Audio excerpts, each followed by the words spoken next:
This is 1930s Britain. For the first time, black and white films, now in colour. Bringing new life to the good times and the bad.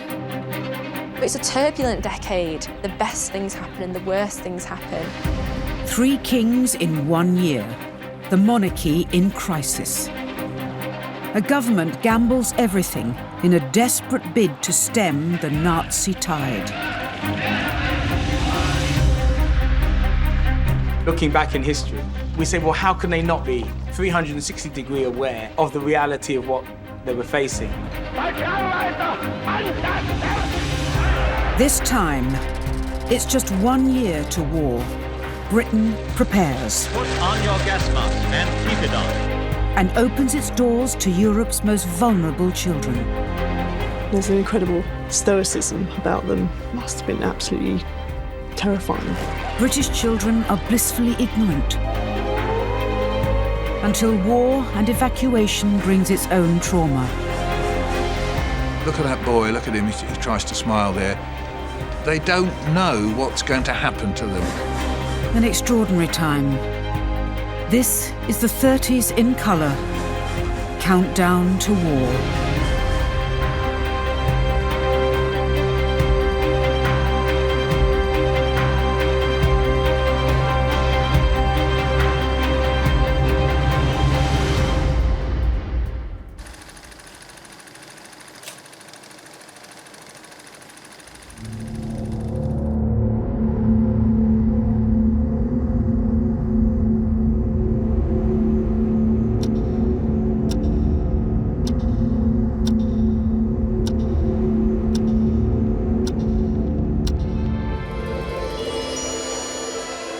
The summer of 1938 was a great time to be a child in Britain. There were organised outings galore, Punch and Judy shows, and London's Children's Zoo had just opened. A world away from the grown-up worries of war. Gosh, it's hot. London Zoo is a fine bit of news for young visitors. I only wish that this had been possible in my young days. It's the summer months that can see these days out, moments of just free recreational time. It's so carefree. These are young, innocent children. You can see the excitement, you can see the joy, the simple pleasure of watching a Punch and Judy show. It's ecstatic. And there's nothing on the horizon that would upset this for them at this time. They don't know about any huge political changes or social changes. They're just young children enjoying themselves and being given the opportunity to enjoy themselves, which had been so rare up until before this decade.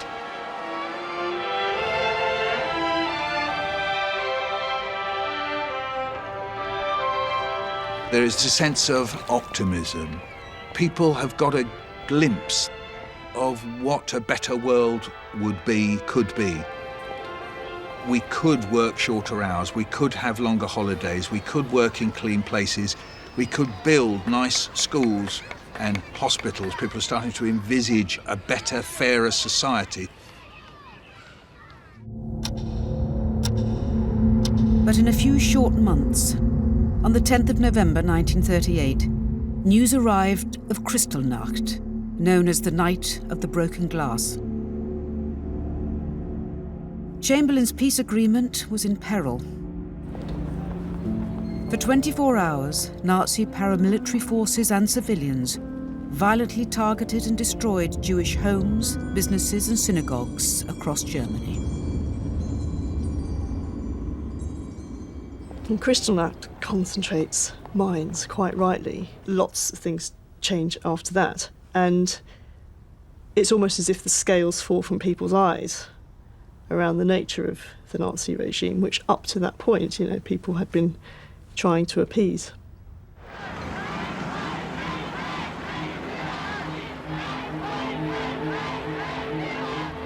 Hitler was increasing the pace of his drive to war in 1938.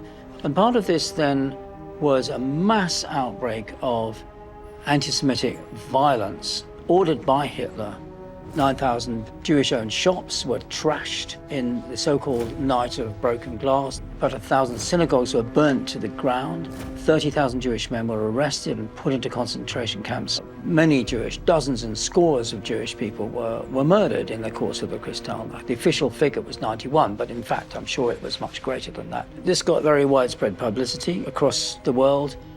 It's a pretty desperate situation. When Earl Baldwin broadcast his appeal for Jewish refugees from Germany, thousands of men and women, despoiled of their goods, driven from their homes, seeking sanctuary on our doorstep. These were victims not of any catastrophe of the natural world, but of man's inhumanity to man. Meanwhile, these child refugees from Germany, who have found shelter in Britain, are being cared for and are learning to play a useful part in the nation's work.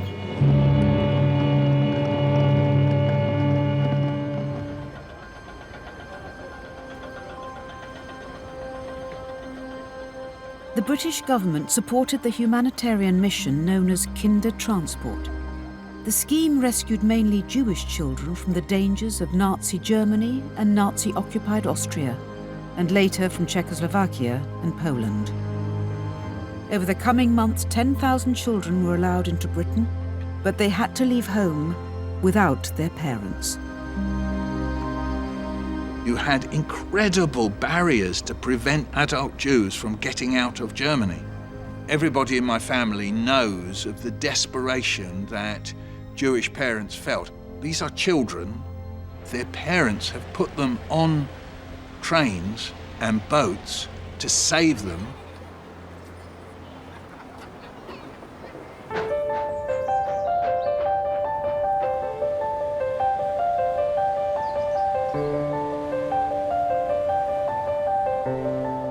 Entrepreneur and philanthropist Dame Stephanie Shirley was just 5 years old when she was placed on one of the last Kindertransport trains leaving Vienna. Her birth name was Vera Buchtal. So I've seen this in black and white, lovely in colour. I remember going onto the ferry, which was at night. I'd never really seen the sea, and there was this black, inky water, and apparently, as I remember, a very small gangplank going up to the sea, sort of somewhat nauseous crossing of the channel from Hook van Holland to Harwich. We all had masses of clothes on because we couldn't bring anything else out, so our parents apparently put us in 2 or 3 coats so that we had... This is in July, so we were wearing as much as we could. Prior to the crossing, Vera and her 9-year-old sister Renata had a growing awareness of what was going on in Austria and why their mother fought so hard to get them out. I knew it was a difficult time. My sister was stoned as she left her little school. She had a kind teacher who would let her out early.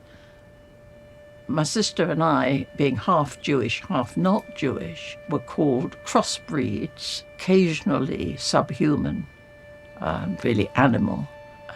It was beginning to get quite anti-Semitic. It was a long, long journey. We slept on strips of corrugated cardboard, on the floor, on the benches, and believe it or not, in the overhead luggage racks. Each train had about 1,000 children, aged 5 to 16, with a few 17-year-olds snuck in. And unbelievably, really, there were just 2 adults on the train. So it was fairly bedlamic.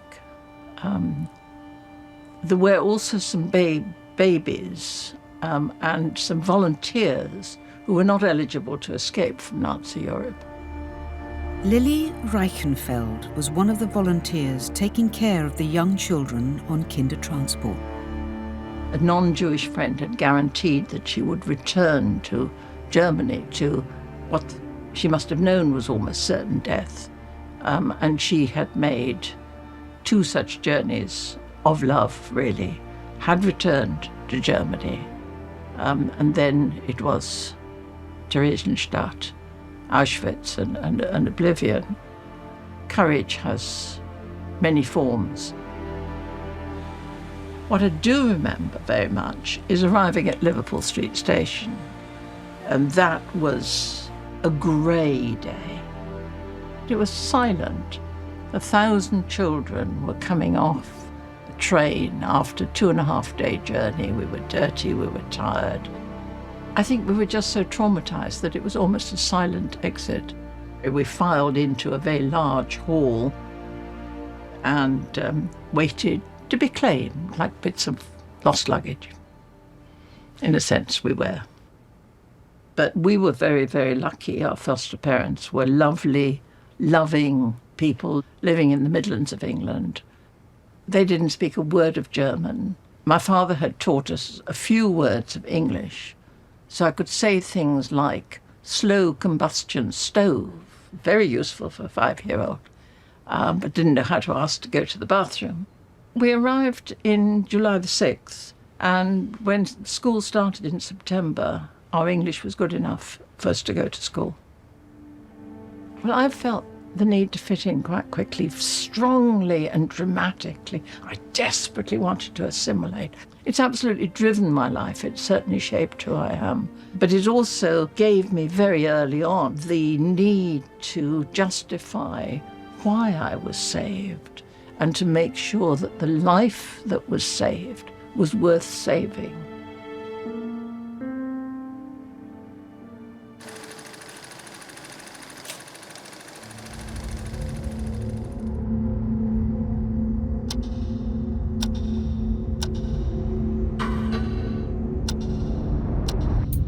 The rescue of child refugees came at a time when Hitler's military forces were taking control of other nations, and Britain realised it had to prepare for war, like it or not. People thought that an entire city could be destroyed in a matter of weeks. You see these pictures of people scurrying about, putting on gas masks, filling up sandbags. It's exactly what happened.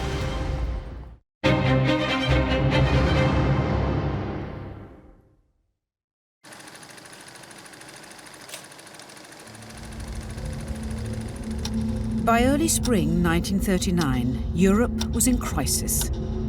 Fascist dictator General Franco was about to win the Spanish Civil War with support from Nazi Germany. On the 15th of March, the British government was stunned to learn that Hitler's troops had marched into Prague, forcing the whole of Czechoslovakia to live under Nazi rule. This was really, really shocking because it was the absolute tearing up of the Munich Agreement, that agreement which had been brokered between Britain, France, and Germany and Italy in September 1938 and was meant to be a full stop. It was meant to be, Hitler said, his last territorial demand. But here he has invaded the rest of Czechoslovakia. This really destroys the policy that has become known by now as appeasement. He's consistently said that his aim is to bring all ethnic Germans within the Reich. He's got the Germans. This is now taking in Czechs. It is all about empire building, and people now begin to realize as they see these clips of the Germans entering Prague that they are dealing with another Napoleon. The Chamberlain and the cabinet realized immediately in March 1939 that Hitler was now driving towards war, and so the next country on the list was Poland, and so they issued a guarantee to Poland that they would come to Poland's aid if Hitler invaded. No British government will submit to dictation from a foreign power as to its foreign policy. These mighty armaments of which I speak are not there to threaten anyone, but they are there available to resist aggression or domination. Prime Minister Neville Chamberlain warned Germany of Britain's guarantee to Poland and that Britain was rearming. The nation realised, whether they wanted to or not, that the whole country would now take an active role to prepare for war. Seen here in this recruitment film for the Air Raid Protection Service in Salford.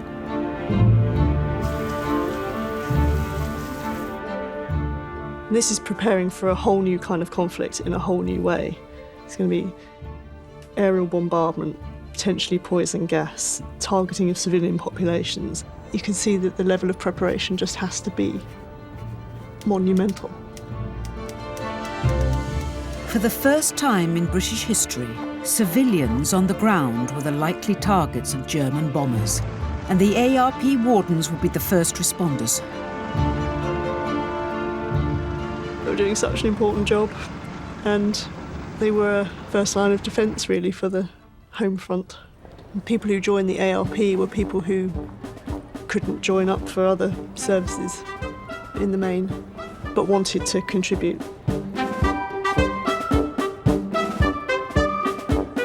Seeing this character on his bike with that armband on in that uniform, that makes me immediately think of Dad's Army, character of the ARP warden, played by Bill Pertwee.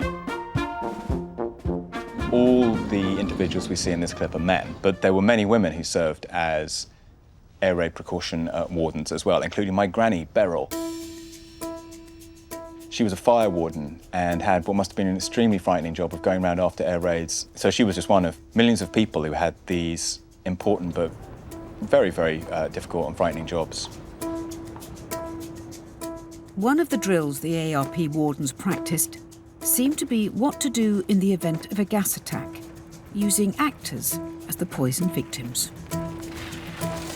Reminds me of those sort of national service adverts for what you do in the case of nuclear war. It's a sort of stage-managed affair, an attempt to create a sort of calm in a very uncalm situation.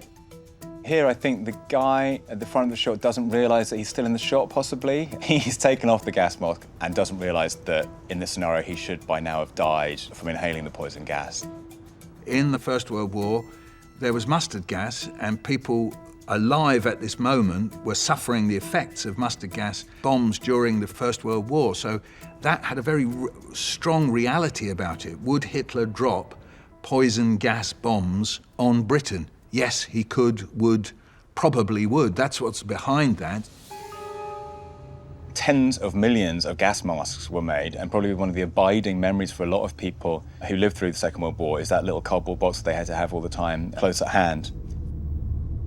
I'm reminded of the fact that we had a gas mask in the top cupboard in our house, and I thought it was funny.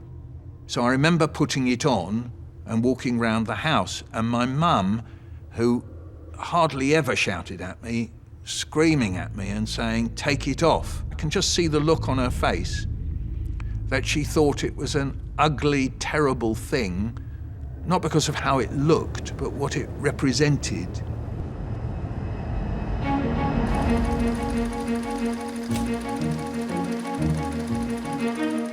As part of its preparations for rearming, British factories up and down the country were now producing war parts. The economy was boosted and employment was on the up. Today we present dramatic pictures of men labouring night and day, producing the shells for our artillery. And if you think they've got a cushy job at home, you'd better think again. Filmmakers got busy too. Public information films, designed to prepare the population for danger on the home front, were rolled out in cinemas.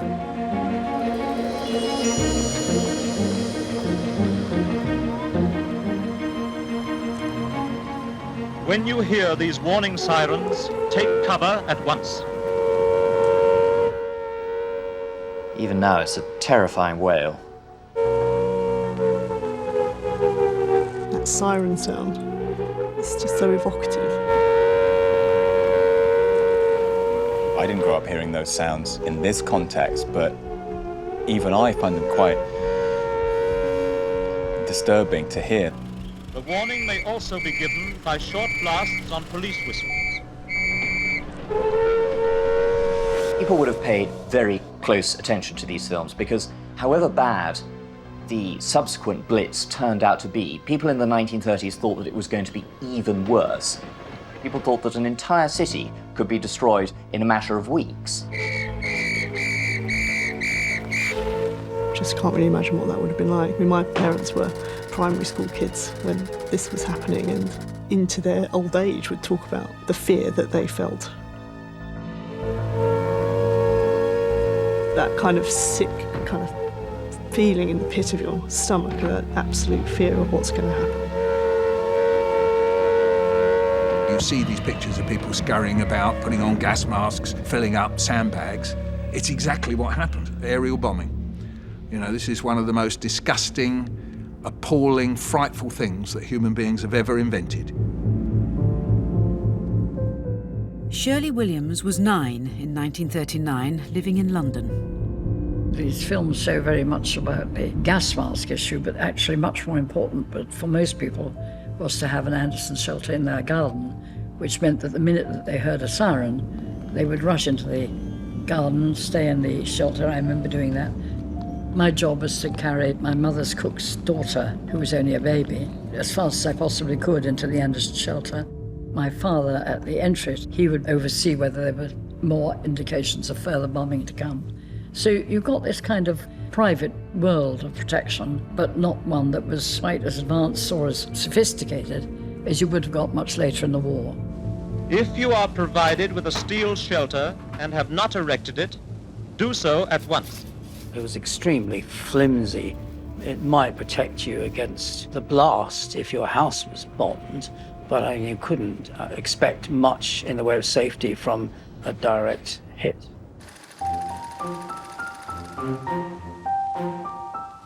Do not use the telephone except for very short, urgent messages. I'm sorry, the number's still engaged. But Tweed? No, not Tweed, darling. Even though this film was clearly made to show what life might be like, what actually happened when war came, there's moments where we think, really? When you look at the woman on the telephone eating the chocolates because she's been on the phone for ages chatting to her friend, it's very stereotypical. Think of my line. I'm so sorry, the number's still engaged. You may be causing delay to vital calls. By the summer of 1939, as Britain prepared for war, life, for the most part, continued as normal. I guess you can't live in a state of high alert. And maybe some of this keep calm and carry on idea is the only way people can get through something which is terrifying. What else could you do? You had to carry on as usual, otherwise everything would have fallen apart.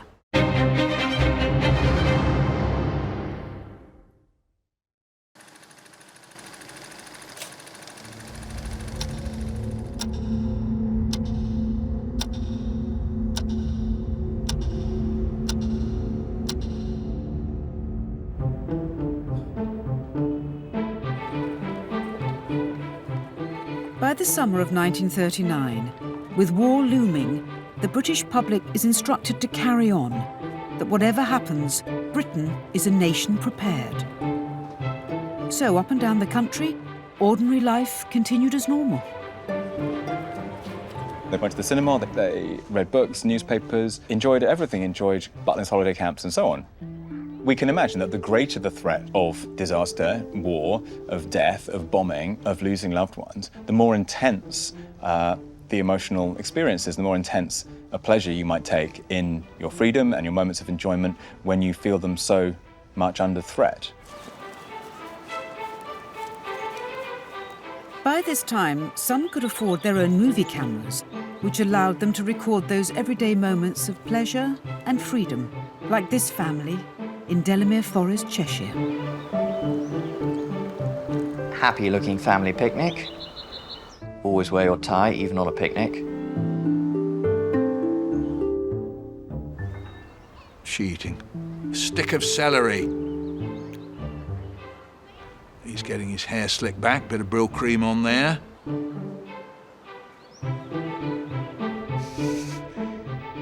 He had his comb put under his nose as if he was doing an impression of Hitler. I mean, a lot of the British people did think that Hitler was a lunatic, a sinister lunatic. It's funny the way this terror of Hitler is kind of diverted into a joke. So we've got the famous song, Hitler has only got one ball. Goering has two but very small. Himmler is very similar, and poor old Goebbels has no balls at all. Now, what does that represent, apart from the vulgarity of it, is that these people, we will castrate them in the song, we will make them less fearful than they are. It's to, not necessarily to humanize the enemy, but to make the enemy less serious. And if they're being mocked, then they cannot be that serious. And therefore, if they're not that serious, we'll be okay. Life will go on. Keep calm, carry on. In Northampton, Wynne Bassett-Loke and his wife Jane were also home movie enthusiasts. Their great-niece Jane remembers them fondly. My memory very much is of him never sitting still. My aunt was forever saying, "Oh, come and sit down, Wynne." And he'd sit down for 2 or 3 seconds and then bounce up again and say, "Oh, I need to go and get so-and-so," and off he'd go. Uncle Wynne was a successful toy maker whose company specialised in producing model railways with trains large and small. A skill that was, surprisingly, to prove vital for Britain in the war years ahead. Bassett-Loke Garden Railways featured in newly emerging theme parks, like Beaconscot, the famous 1930s model village in Buckinghamshire. He really was Mr. Tomorrow's man. He was always full of new ideas and didn't talk down to us as children. He would invite us to come and see whatever his latest new acquisition was, and you sort of felt excited by him. He liked making films. It's lovely to see the colour. This would be one of his projects to show how good a town Northampton is. He was involved in the design and planning of new proper municipal indoor baths, and it was him who wanted them to be Art Deco and really rather special and full Olympic length. With the success of his company, Wynne Bassett-Loke commissioned German architect Peter Behrens to design his home in Northampton, England's first modernist house. New Ways was such a different house from any of the other houses I visited. There was these lovely tiled hallway you went into, and because it had a flat roof, it looked different. Back in the 1930s, we didn't lock front doors during the day, and tortoise sat on a little table near the door. So when you went to visit at New Ways, you'd open the front door and you would go and you would ring tortoise. The Bassett-Loke Company was commissioned for the war effort, creating important scale models of Bailey bridges for the Royal Engineers. And later, working models of Mulberry Harbour, which would prove invaluable during the Allied invasion of Normandy in 1944. This was my wartime secret, which for years I never told anyone, because we'd always been drilled during the war that careless talk costs lives, and we didn't talk about it. And as young children, somehow you did pick up anxiety. With war on the horizon, holidays were a welcome distraction. In Wales, the Salford Lads Club were taking their annual camping trip. It was something they looked forward to all year round, and the 1939 trip to Aberystwyth was no exception. These teenagers didn't know their lives would change so dramatically. For some, it would be the last carefree time of their lives. We still do this to this day, jumping off the rocks, but the costumes are a little bit different. I'd imagine they were all made of wool, though. Yeah, you'd get them wet and the costume would drop down. expose what they shouldn't. The sausage look a bit... nothing changes. Well, they still complain about the food, though, don't they? They still have to wash up their own gear, don't they? They had to wash their own gear, and for the best orderlies, for washing pots and for tidying up, they'd get a prize for that. The blankets there that the lads are folding there, those would be army blankets from the First World War, probably. Camping trips like this one in Wales were especially important to growing lads coming away from dangerous industrial areas. When we get into the 1930s here, we're talking about a very polluted environment, aren't we? I mean, that was the other one. You know, didn't you have to, like a lot of people, you ended up in a TB hospital? Yeah. Well, I did. I had pneumonia when I was growing up, so these mill towns are just full of sooty atmosphere. So going into the countryside, it's a powerful thing, is the camp. It had lots of kind of levels to it. He looks very familiar. That actually does look like Clifford. I think that looks a bit like Clifford Seddon. Clifford Seddon enjoyed camp life with his friends so much that he'd already signed up for the 1940 camp the next year, even though war loomed ever closer. Although it was a very dark time, I suppose, it was still, you know, we're going to go next year. So the idea of this suddenly coming to a halt was extremely, difficult for kids. Everybody thought it was going to be next year, 1940, because we actually set camp up for 1940. When that camp was cancelled, Clifford Seddon signed up to the RAF, aged just 16.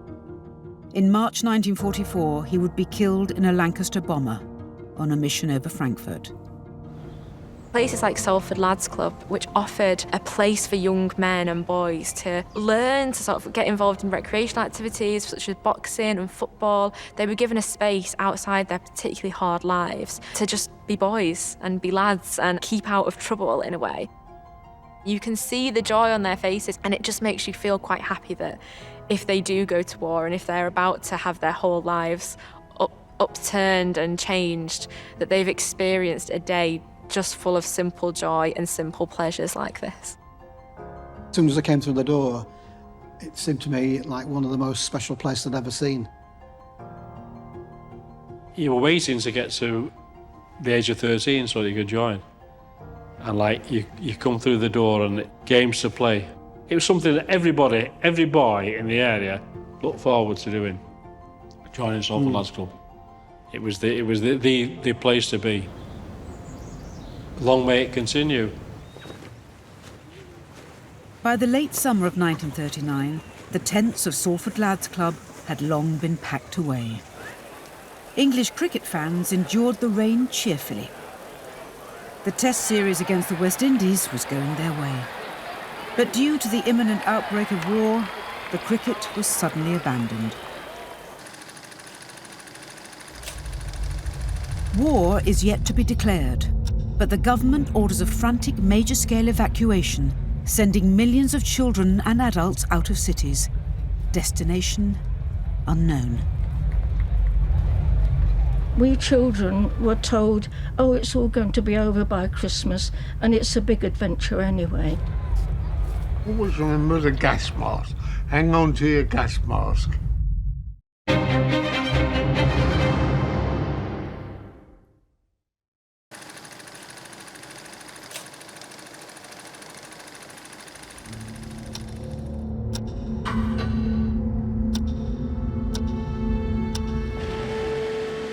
On the 1st of September 1939, news arrived that Hitler's armed forces had invaded Poland in the early hours of the morning. Propaganda showed a Britain prepared. If evidence of readiness for war is the sole remaining hope of peace, all bear witness that if war comes, we shall not be found wanting. Troops were mobilised as Britain and France agreed a 48-hour hiatus before the official declaration of war. With German bombers capable of flattening entire cities and their civilians, the British nation pulled together as never before. The government commenced Operation Pied Piper, the biggest mass movement in British history. In just 3 days, 3.5 million people were evacuated, including nearly 1 million unaccompanied children, sent from towns and cities across Britain to the countryside. These parents have not met the people who are receiving their children. They are entrusting their children, perhaps forever, to strangers. It's the most incredible thing. Look at that boy, look at him, he tries to smile there. You know, they don't know what's going to happen to them.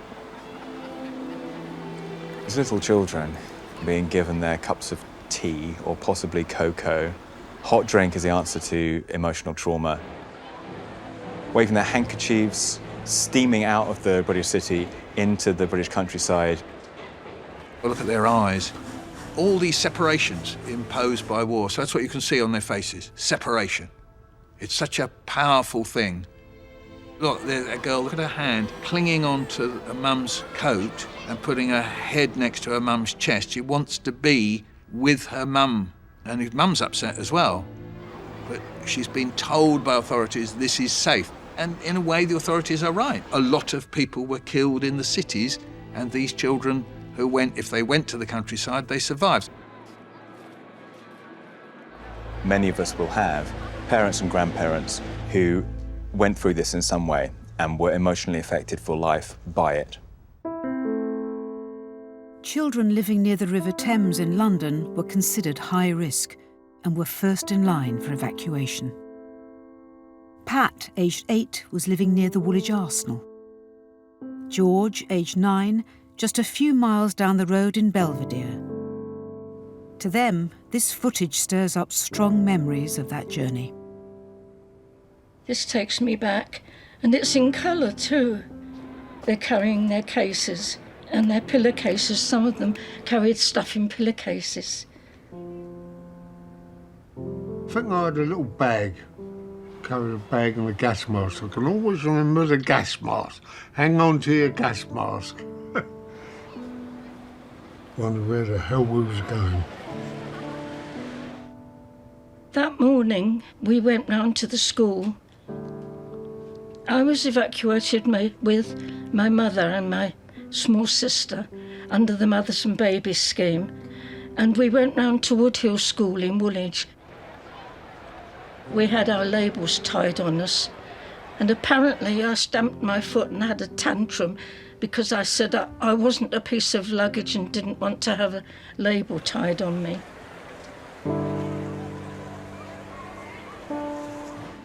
Yes, mate.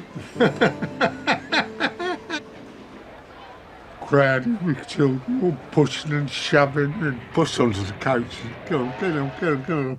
Then we was all fighting to get to the window to look back again to say ta-ra, you know. I can remember one elder sister, Winnie, she come to wave us bye-bye. She was crying, that's right.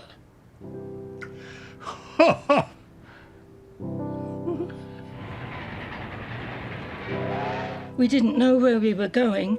The trains just went. You took with you a special toy, and this is Ted, and he was given to me by my dad. He's very special, especially as my father's submarine was sunk during the war. I wouldn't part with him for anything. That's me looking out the window, watching the world go by. We stopped a couple of times, but I remember that. Some had sandwiches. I don't think we had sandwiches. We only had to rely on the sandwiches we got from the people at the station, and they passed the sandwiches through the window. Getting a drink. They were giving out brown paper bags with iron rations in them, tins of corned beef and tins of milk and packets of biscuits and nuts and raisins and a big bar of chocolate. You can imagine what the children did with the chocolate. I knew that war meant fighting and that the grown-ups were worried, but we children were told, oh, it's all going to be over by Christmas and it's a big adventure anyway.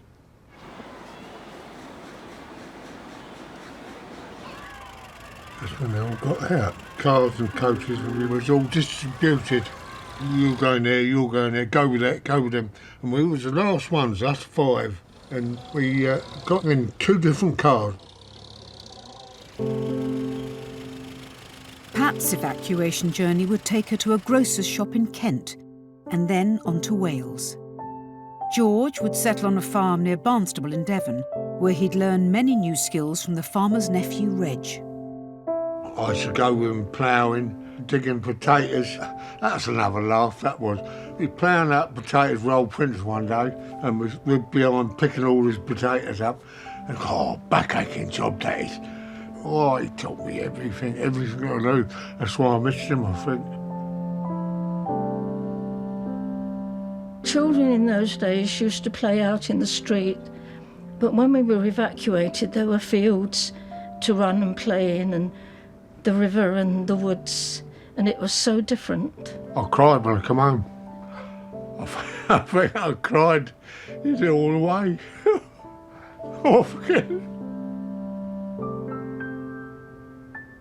I loved Evacuation. Oh, I loved it.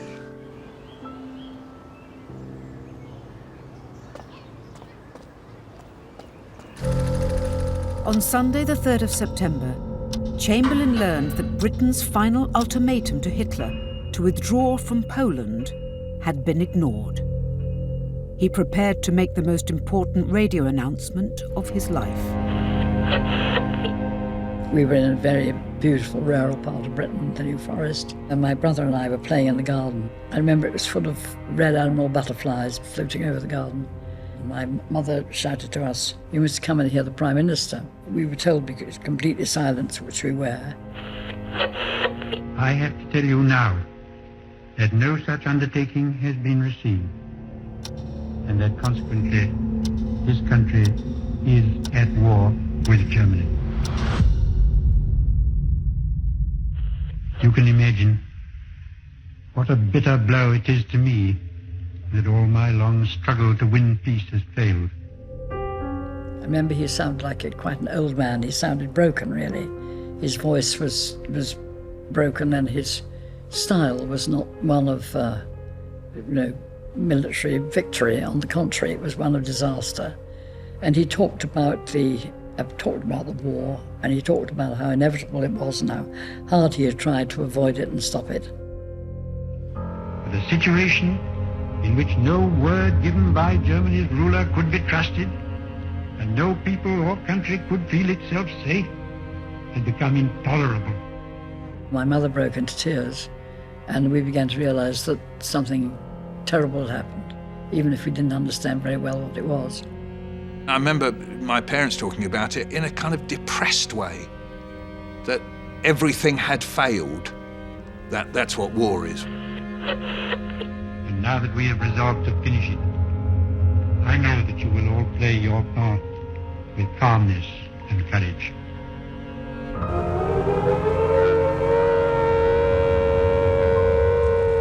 Shortly after the announcement, the first air raid siren in wartime Britain was heard. As the blackout began, so did a new era, as Britain stepped towards an uncertain future.